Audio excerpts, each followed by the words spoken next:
If you are in a relationship or are finally attempting to date and open up, but still feel strangely lonely or emotionally disconnected, even when you have a partner that is loving and doing everything right, then this video is for you. By the end of this video, you will understand why intimacy can feel unsafe or hollow, even with a loving partner. What is happening neurologically, somatically, and cognitively, and practical everyday steps that you can start taking to feel more connected without forcing vulnerability or blaming yourself. Because what I see again and again in my therapy and coaching sessions is a painful truth.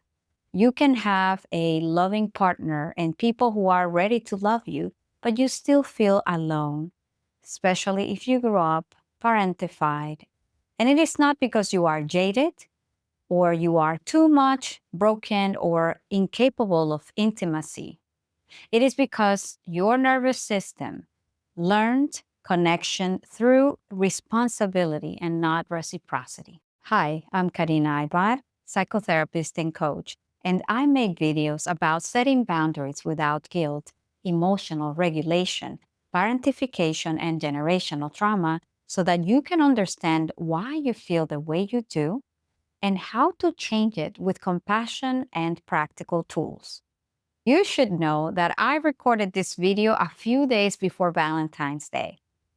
And this day can actually bring a lot of feelings and mixed emotions. It can actually amplify these feelings. For many of the women I work with, and even parentified sons that I see, it brings up thoughts like, why don't I feel as excited as I should? My partner is right here.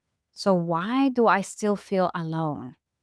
Why does emotional closeness feel awkward, heavy, or even distant? Why do I consistently feel misunderstood? And you might enjoy the date, the time together. You might appreciate the flowers. You might even feel loved. And still, there's a quiet loneliness underneath. And that loneliness is not about your partner failing you. It is about how connection was wired in your body long before romance entered the picture. Now, here's the parentified nervous system and loneliness connection. When you were parentified or grew up in a dysfunctional system, connection didn't mean being emotionally held, being soothed, being chosen just for existing. Connection meant reading the room, managing someone else's emotions, expecting the worst to happen, being needed to keep the peace and things stable. So your nervous system learned something very specific. I am safe when I am useful, not when I am vulnerable. Neurologically, this is what happens. Your brain adapted for hyperattunement.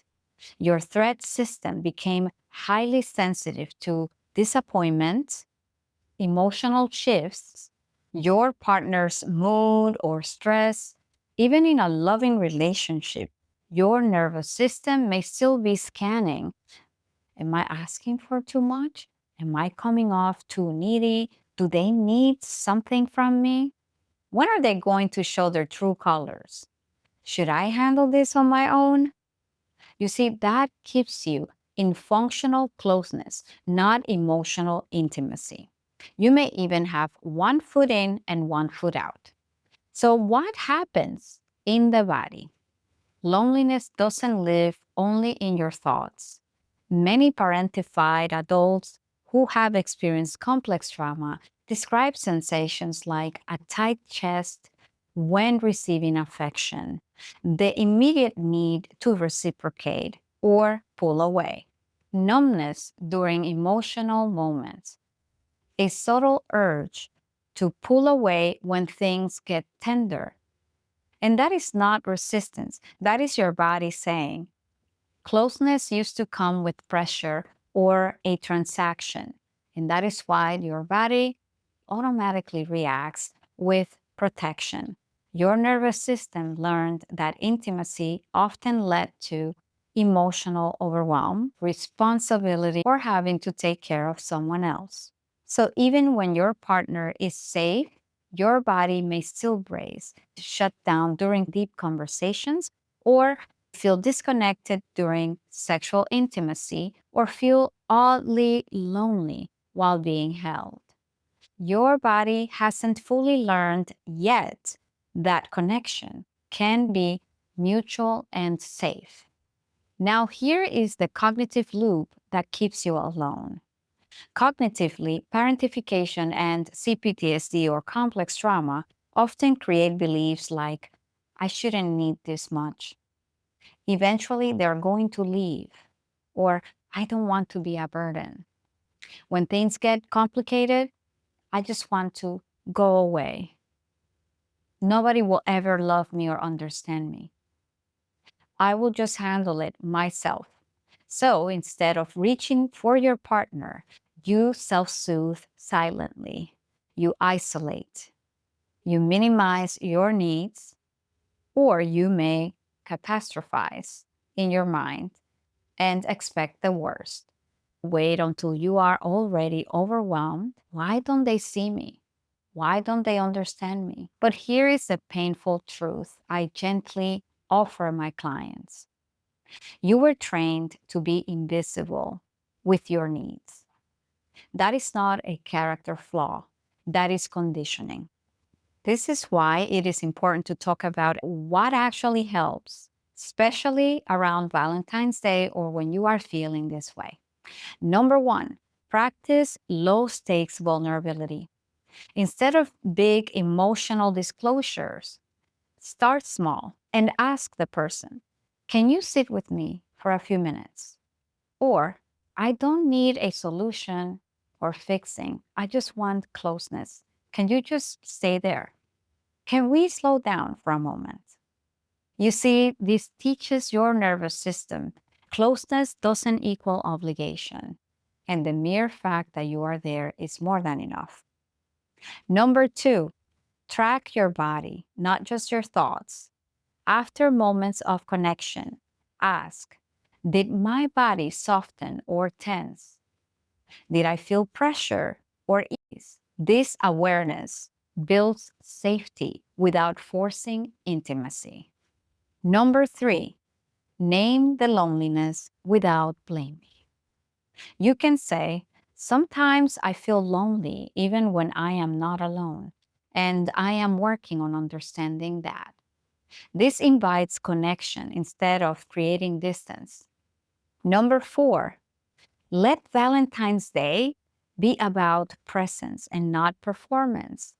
It is very common to attribute a lot of pressure to a highly commercialized date. However, I would hope that you're watching this video regardless of whether it's Valentine's or not, and embrace all of these tools because you don't need the perfect date. You need moments where your body feels chosen, not managed.